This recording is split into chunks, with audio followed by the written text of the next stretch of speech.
যখন খালেদা জিয়াকে জেলে নেওয়া হয়েছিল তখন তিনি পায়ে হেঁটে হেঁটে গিয়েছিলেন, কিন্তু যখন উনি জামিনে মুক্তি পান তখন কিন্তু ফুল চেয়ারে করে ওনাকে বাহির করতে হয়েছে।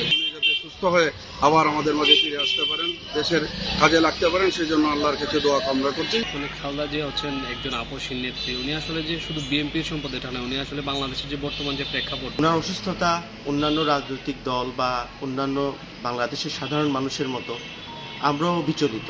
আপসহীন নেত্রী বাংলাদেশের সাবেক তিনবারের প্রধানমন্ত্রী বেগম খালেদা জিয়ার সুস্থতা কামনা করছি। উনি দীর্ঘদিন ধরে অসুস্থ, এই অসুস্থতা আমরা মনে করছি এর জন্য দায়ী সাবেক প্রধানমন্ত্রী শেখ হাসিনা। কারণ আমরা দেখেছি যখন খালেদা জিয়াকে জেলে নেওয়া হয়েছিল তখন তিনি পায়ে হেঁটে হেঁটে গিয়েছিলেন, কিন্তু যখন উনি জামিনে মুক্তি পান তখন কিন্তু ফুল চেয়ারে করে ওনাকে বাহির করতে হয়েছে। আসসালামু আলাইকুম, আমি মোহাম্মদ শামসুদ্দিন রেজবুকে, বাংলাদেশ জামাত ইসলামী সুনামগঞ্জ জেলা শাখার নায়েবে আমির এবং 6 নম্বর আসনের আমাদের সংগঠন কর্তৃক মনোনীত প্রার্থী। এবং সবাই অবগত আছে বাংলাদেশের সাবেক প্রধানমন্ত্রী বেগম খালেদা জিয়া দেশনেত্রী। উনি অসুস্থ অবস্থায় এবার কেয়ার হাসপাতালে চিকিৎসাধীন আছেন।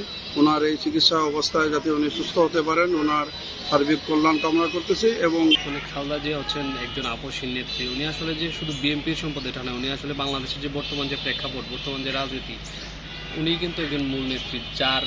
ওনার যে স্যাক্রিফাইস, এটা কিন্তু আমি যদি অস্বীকার করি তাহলে আমাদের মধ্যে যে একটা কাজ করে এটা প্রমাণ হয়। উনি আসলে শুধু একটি দলের না, উনি আমাদের সবার। ওনার এই ত্যাগের ফলে কিন্তু আজকে আমরা এই জায়গায় আসতে পারছি। আজকে উনি অসুস্থ, আমি যতটুকু শুনতে পারছি একটু আগে ওনাকে আবার লাইফ সাপোর্টে নেওয়া হয়েছে। এটা আমাদের জন্য আসলেই খুবই অশনি সংকট। এই মুহূর্তে যেহেতু আমরা নির্বাচনের দিকে যাচ্ছি, আমার মনে হয় যে আল্লাহর কাছে আমরা দোয়া করতে পারি যে ওনারে যাতে খুব দ্রুত সুস্থ করে দেন, এমনকি উনি একটি সুষ্ঠু নির্বাচন দেখে যেতে পারেন।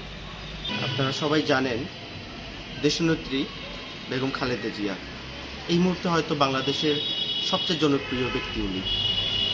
ওনার অসুস্থতা অন্যান্য রাজনৈতিক দল বা অন্যান্য বাংলাদেশের সাধারণ মানুষের মতো আমরাও বিচলিত।